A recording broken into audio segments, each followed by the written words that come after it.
માને વિનંતી કરી, માં તો તરત આવે દીકરાઓ માટે થઈને, ખાલી અવાજ કરો અંતરનો. કારણ કે નથી બેરી થઈ માં, નથી નીંદરમાં ઘેરાણી માં, નથી બેરી થઈ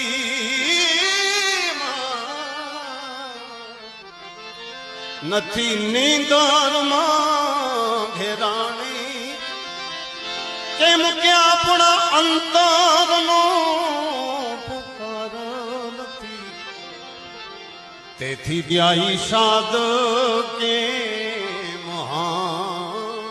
ભળે માં, માતાજી આપણા સાદ કે ભળે માં. પોતાની સિટી એરિયાની ગલીઓમાં